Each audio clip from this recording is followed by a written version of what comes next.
New AI strategy aims to attract global capital to Indonesia.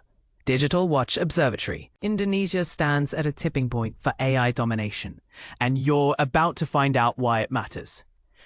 Imagine a nation teeming with untapped potential in agriculture and healthcare, now armed with a bold blueprint to transform into a global AI hotspot. That's exactly where Indonesia finds itself after unveiling its first ever national AI strategy in August 2025. But here's where it's controversial.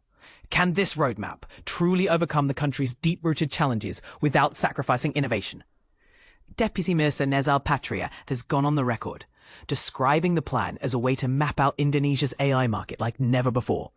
He points squarely at high-impact sectors such as precision crop management and predictive health diagnostics. In practical terms, that means using machine learning to forecast disease outbreaks in rice paddies, or leveraging AI-driven tools to analyze patient scans faster than ever before. The strategy doesn't stop at big ideas. It lays out specific guidance on three critical pillars. 1. Infrastructure. Building state-of-the-art data centers and high-speed connectivity to power sophisticated AI models. 2. Regulation. Crafting balanced policies that protect citizen data privacy and intellectual property without suffocating startups. 3. Investment pathways. Streaming foreign and domestic capital into research hubs, training programs, and semiconductor supply chains. Major tech players are already voting with their wallets. Microsoft committed a staggering $1.7 billion to supercharge Indonesia's cloud and AI capabilities, pledging to build new data centers and support local developers. Nvidia followed suit, teaming up on a $200 million AI center designed to train engineers and deploy cutting-edge GPU clusters. These injections of capital are far more than headline numbers. They represent concrete steps toward creating a talent pipeline and the computational muscle needed for real-world AI applications. And this is the part British people miss. Indonesia isn't simply importing tech. It's doubling down on critical minerals like nickel and cobalt that feed the global semiconductor industry. By opening its mines and forging partnerships, particularly with US companies, the nation hopes to secure essential raw materials for chip manufacturing and AI hardware. In effect, Indonesia is marrying resource security with its digital transformation goals. Yet analysts aren't handing out gold stars just yet. They warn that significant gaps remain in three areas. First, much of the country's connectivity infrastructure still lags behind regional peers, raising concerns over whether rural and urban innovators will have equal access. Second, there's a shortage of AI-skilled professionals, data scientists, machine learning engineers, and cybersecurity experts to staff these new centers. Third, governance issues like data privacy, intellectual property enforcement, and transparent oversight could undermine investor confidence if not handled carefully. So, will the new AI roadmap bridge these deficits and streamline regulations without stifling the entrepreneurial spirit? Indonesia's leaders believe so, emphasizing collaborative task forces and public-private partnerships to keep the plan agile. Training initiatives are slated to kick off next year, offering scholarships and boot camps aimed at the next generation of AI researchers. Now it's your turn. Do you think Indonesia's AI strategy can deliver on its ambitious promises? Or are the country's infrastructure and talent hurdles too steep to overcome? And here's a thought-provoking twist. Could heavy government involvement actually hinder the freewheeling innovation that tech startups need? Share your views and let the debate begin. Indonesia's new AI roadmap, attracting foreign investment. In a bold move signaling a commitment to growth and innovation, Indonesia is putting the finishing touches on its very first national artificial intelligence strategy, slated for completion next month.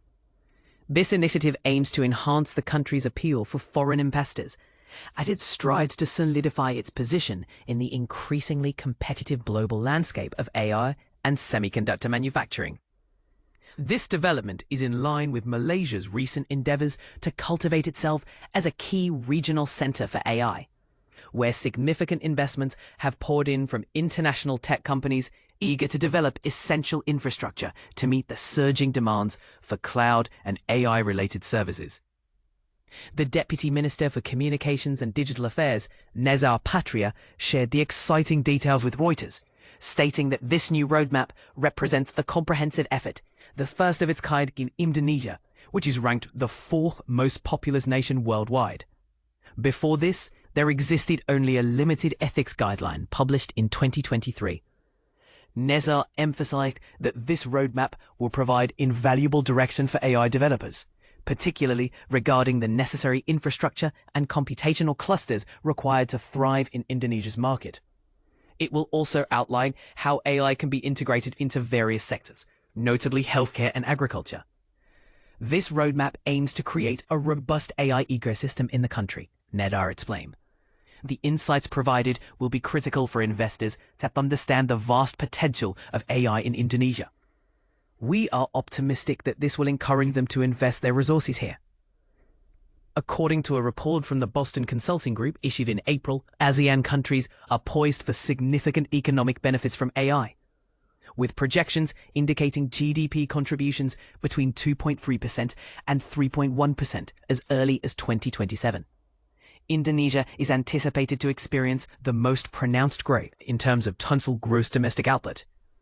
Despite the acknowledgement of these ambitious forecasts, Indonesia's pace of development has lagged behind that of some of its regional neighbors. Last year, Nvidia collaborated with GoTo, the country's leading tech company, to provide language model services and supplied vital chips to the telecommunications company Indosat.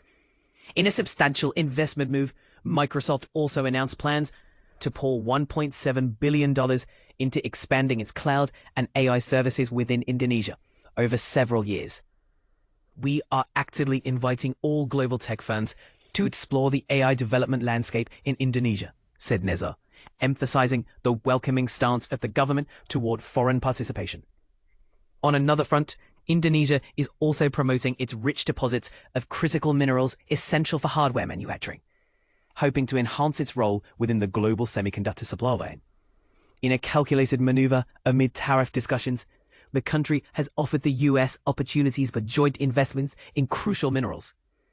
This comes as the US seeks alternatives to China, a dominant supplier in the sector, which has recently imposed export restrictions on certain rare earth elements as a countermeasure to US tariffs. However, not everyone is convinced of Indonesia's readiness for a substantial leap into AI development. Damar Juniarto, an analyst from Peak Democracy, a research center that focuses on AI safety within the country, highlighted Indonesia's deficiencies, particularly regarding the necessary infrastructure, such as chip production and a workforce skilled in AI technologies. Nezar also acknowledged the existing risks, including issues surrounding misinformation, intellectual property rights, and the possibility of data breaches, although he did not specify how the roadmap intends to tackle these pressing concerns. This forthcoming AI strategy represents not only a potential turning point for Indonesia, but also sparks questions about the challenges and opportunities this emerging landscape holds. Do you think Indonesia can successfully attract foreign investment and compete with its regional neighbors in AI development? Or are the obstacles too significant to overcome? Join the conversation in the comments below.